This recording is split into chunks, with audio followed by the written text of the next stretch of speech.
देखें, ये पहली दफ़ा जो यानी ये पूरे स्कीम ऑफ वर्क देखें डोनाल्ड ट्रंप का, तो he is taking every action जहाँ पे उसको 4 पैसे जो है वो इनकम गवर्नमेंट को हो रही है। इसमें अगर टैरिफ लगाना पड़ रहा है डिफरेंट मुल्कों से आने वाली गुड्स के ऊपर, डजंट मैटर, इररेलेवेंट टू के उसमें प्राइसेस कितनी ऊपर चली जाएंगी और पब्लिक को उसका क्या नुकसान होगा या आम आदमी को क्या इफेक्ट होगा। इसी तरह ये जो वीज़ा पॉलिसी ले लें, और मैं कहता हूँ कि अभी आप थोड़े दिनों के बाद ये देखेंगे कि प्रेसिडेंट साहब मुलाकात भी किसी ऐसे हेड ऑफ स्टेट से किया करेंगे जो कोई 15-20 मिलियन डॉलर या उससे ज़्यादा का पैसा जमा कराया करेगा। तो दिस इज़ द ट्रेंड। ये उन्होंने एक नया ही एक स्टाइल किया कि मैं जो फंड्स हैं, जो पैसे हैं, वो किस तरह रेज करूंगा। अब ये जो वीज़ा इन्होंने इंट्रोड्यूस कराया, इस वीज़ा के ऊपर खुद ही इन्होंने एक अनाउंस किया कि जी मैंने पता नहीं 1000 उसमें से बेच भी दिए। अब ये बेसिकली प्रेसिडेंट साहब जो है एक बहुत बड़े पहले भी सेल्समैन थे, तो ये basically his sales skills are coming out and he is trying to you know kind of like prove himself that I can raise the money with the different ways। अब कहानी ये है कि ये सारी चीज़ें जो है इन दुनिया के अंदर as a you know like जब आप एक ग्लोबल विलेज में रहते हैं जहां आप गिव और टेक और डिफरेंट रीजंस के ऊपर डिफरेंट कानून बनते हैं या डिफरेंट फैसिलिटीज दी जाती है।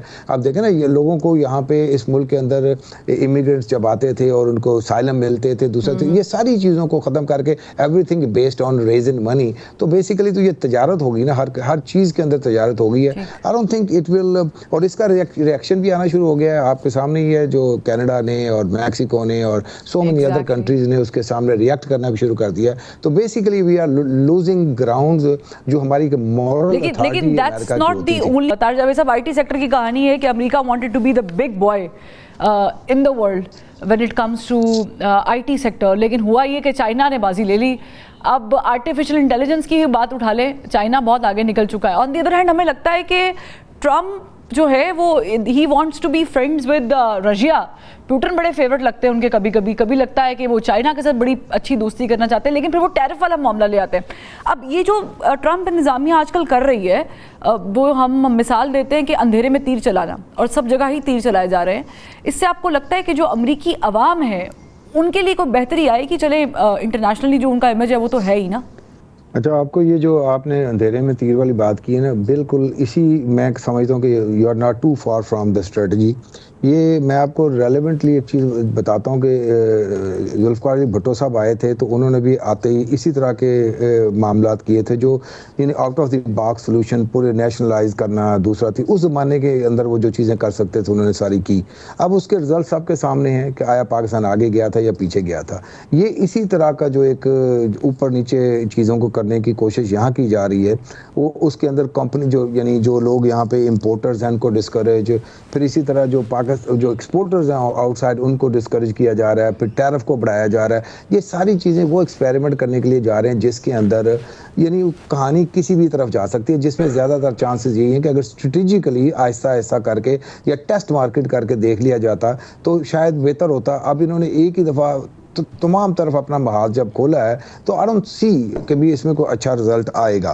तो there is I don't see any hope in that. अब यहाँ पे एक जो बात आपने थोड़ी देर पहले की ना, पाकिस्तान की जो रेलेवेंस और दूसरा तीसरा, मैं समझता हूँ कि जितना मर्जी इंडिया के साथ ये लवी डबी रिलेशनशिप करें, उसके बावजूद इनको पाकिस्तान के साथ एक एक डोर ओपन रखना पड़ेगा, सिर्फ इंडिया की तबीयत को ठीक रखने के लिए। मैं आपको ये सीधी बात बता दूँ। और दूसरी चीज़ जो इन्होंने ऐलान किया जी हम अफगानिस्तान से अपने जो वेपन्स है उसकी रिकवरी के लिए बात करेंगे, ये सारी चीज़ें ये थोड़ी कि इस दफ़ा नए तरह से एक जंग होगी तो जंग करनी होती तो उस वक्त कर लेते। तो ये बेसिकली डिप्लोमेटिकली चीज़ें की जाएंगी ना, तो वो कौन करेगा? जो नेबरिंग कंट्री में को फैसिलिटेट करेगा। और बाकी जितने भी नेबर्स हैं उनके साथ तो पहले ही नहीं अपना कोई मामला, या किसी का तालिबान के साथ नहीं बन रहा या अमेरिका के साथ नहीं बनता, तो एक ही नेबर जो बचता है पीछे वो पाकिस्तान है, जो जिस तरह की भी रिलेशनशिप है दोनों साइड पे किसी हद तक वो मेंटेन तो किए हुए है ना। तो मैं नहीं समझता कि पाकिस्तान की रेलेवेंस इसमें कम होने जा रही है किसी भी सूरत में। हाँ, ये नहीं है कि बहुत ज़्यादा एकदम से आगे भी बढ़ेगी, लेकिन मैं समझता हूँ कि ये सारा बाकी जो थोड़ी देर पहले जो शकूरी साहब ने बात की ना, डेफिनेटली चाइना को इनको कम्पीट करने के लिए, वैसे तो देखें हाउस के अंदर कमेटी है बाकायदा जो डेली बेसिस के ऊपर वॉच करती है कि किस तरह हमने चाइना के साथ कम्पीट करना है, लेकिन मैं समझता हूँ कि इनको अपने एक्ट्स को टुगेदर करना पड़ेगा, otherwise they will be behind. और जो जिस तरह वो कहते हैं ना कि डिजिटल चीज़ें जब आगे चली जाएंगी तो लोग मूव कर जाते हैं, और कोई 50-60 कंट्रीज ऐसी हैं जो शायद अमेरिका की तरफ देखेंगे नहीं, वो डेफिनेटली मूव कर जाएंगे और इस तरह फिर एक ट्रेंड बन सकता है।